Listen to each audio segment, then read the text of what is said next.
Russian aggression in Ukraine recently has culminated in numerous governing bodies expelling Russian athletes and canceling contracts. The Champions League final was moved from Saint Petersburg to Paris, and earlier this week, it was confirmed that Formula One have canceled the Russian Grand Prix, which will impact the Russians to the tune of around $67 million. Today, we are discussing everything we know about F1 ripping up the agreement, so don't go anywhere. First up, what exactly is going on? Well, unless you've been living under a rock, you will know that Vladimir Putin has ordered his forces across the shared border with Ukraine, as well as from the territory of their lapdog, Lukashenko's Belarus. The invasion has invoked responses around the world, not least from sporting bodies, with Russian athletes being banned from competing in almost every sport, from tennis to football to karate. This week, the Paralympics have confirmed that Russian and Belarusian athletes will not be allowed to compete, which follows FIFA and UEFA announcements that Russian football teams will not be allowed to compete in their competitions. This will impact too many clubs, as the standard of Russian football isn't great, but Spartak Moscow have been kicked out of the UEFA Cup, being replaced by RB Leipzig. World Rugby has also suspended Russian and Belarusian teams, but a few governing bodies have appeared to sit on the fence, with tennis and Formula One refusing to ban athletes outright. In the case of the ATP and WTA, they have said that Russian athletes can still compete, but not in team sports, while Formula One have confirmed that Nikita Mazepin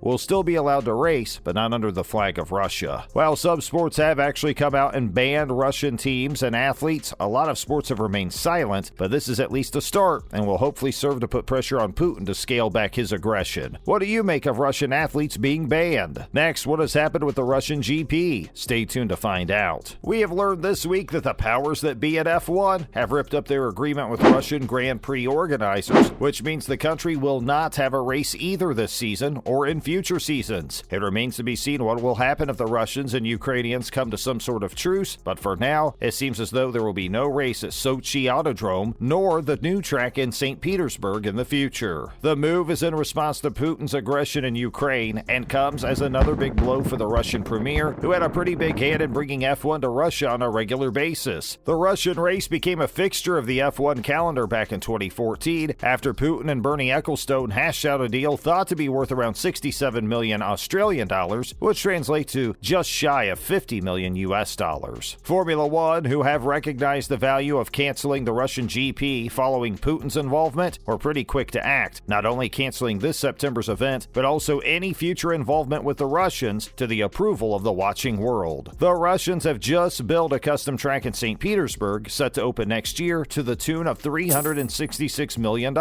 So it's pretty funny that the Russian government will not actually get to see their new track in action. To add insult to injury, Russian and Belarusian drivers have this week been banned from competing at this year's Silverstone race in the UK. And what do we know about the Nikita Mazepin situation? If you've been keeping up with developments surrounding Russian athletes, you will know Nikita Mazepin's involvement in F1 this season has been the topic of intense debate since Putin decided to indiscriminately invade Ukraine. The British GP has this week confirmed Mazepin will not be welcome to race there after chairman of Motorsport UK David Richards said the entire Motorsport UK community condemns the acts of war by Russia and Belarus and Ukraine and expresses its solidarity and support towards all those affected by the ongoing conflict. We stand united with the people of Ukraine and the motorsport community following the invasion and the unacceptable actions that have unfolded. This is a time for the international motorsport community to act and show support for the people of Ukraine and our colleagues at the Federation Automobile de Ukraine, and we couldn't agree more. And this week, it has been suggested that Mazepin will need to sign a document condemning Russian invasion of Ukraine if he is to remain in Formula One. Haas are believed to be close to tearing up their contract with the driver, but there could be a way to race for the Russian if he is to make his declaration publicly. Mazepin's father Dmitry is a major backer of Haas, but is also known to have close ties to the Kremlin, but we don't know if Nikita is willing to sign, which could incur the wrath of not only his father, but Putin too, obviously. So what else do we know about Formula One's stance against the Russians? Formula One bosses can take a lot of credit from their quick response to the crisis, especially after canceling the Russian GP, which will have far-reaching financial consequences. But what else are they demanding from their drivers? Well, first of all, they have told their roster that Russian or Belarusian drivers, like Mazepin, will have to compete in an individual or neutral capacity, which will impact their ability to take a Russian flag onto the podium should they finish in the top 3 at any race this season. Another stipulation for anyone connected to the Russian regime to compete in F1 this year would be to acknowledge the strong commitment made by the FIA to stand in solidarity with the people of Ukraine, the Federation Automobile de Ukraine, and all of those suffering as a result of the ongoing conflict. These new stipulations came 24 hours after F1 canceled their Russian GP contract, with the F1 administration also claiming they will not go back to Russia while Putin is still in power, which is a pretty strong statement of intent. It is nice to see a sport known for its riches not thinking of money for once, don't you think? It is yet to be seen whether or not Britain's stance of not allowing Mazepin to race will be legal, as the F1 driver super license contains a clause requiring national authorities to permit the driver to take part in F1 events. Do you guys think Mazepin should be allowed to race? Let us know below. What's going on elsewhere then? News of a new contract for Mr. Verstappen. Current F1 king Max Verstappen has reportedly signed a multi-million-dollar new deal with Red Bull, which will see him tied to the team until 2028. Verstappen has been with the Austrian team since 2016 and lifted the F1 title last season for the first time. Obviously, the win was tainted with controversy after the final lap was marred by what some have said was the biggest cock-up in sporting history, which we know all about. Verstappen, whose father also raced in F1 in the 1990s, signed on after his current deal was set to expire at the end of next season, but Red Bull have obviously sought to tie him down long-term, seeing the marketability of the young champion, who said, "I really enjoy being part of Red Bull Racing, so choosing to stay to the 2028 season was an easy decision. And it's great he's going to be a part of F1 going forward." He went on to say that last year was simply incredible, and that he loves the team, whose goal has been to win the title since he first joined back in 2016. He said now that they've completed that goal, they want to stay on top for as long as possible going forward. And Red Bull boss Christian Horner commented on the deal, saying, "To have Max signed with Red Bull through to the end of 28 is a real statement of intent. Our immediate focus is on retaining Max's World Championship title, but this deal also shows he's a part of the team's long-term planning." What do you guys make of this? And finally, Toto Wolff has been upping the ante in regards to Michael Masi. Following the culmination of last season, which was marred in so much controversy, Mercedes boss Toto Wolff has again gone in on the relationship between Michael Masi and rivals Red Bull by saying that Masi and Red Bull sporting director Jonathan Wheatley were part of a bromance. He said the relationship had affected Masi's handling of the final race of last season in Abu Dhabi, before claiming he never wants to talk to him again. Strong words indeed. Masi's since been removed from his position as race director in response to his terrible handling of the race. But while Lewis Hamilton has actually made moves to patch up Mercedes' relationship with Formula One bosses, it appears Wolff is refusing to let sleeping dogs lie. What do you guys make of the situation? Is Wolff's response appropriate? Let us know below. As always, thanks for tuning in today, and remember to like and share our video, especially if you have any F1 fan friends lurking on your socials. Also, if you haven't subscribed, what are you waiting for?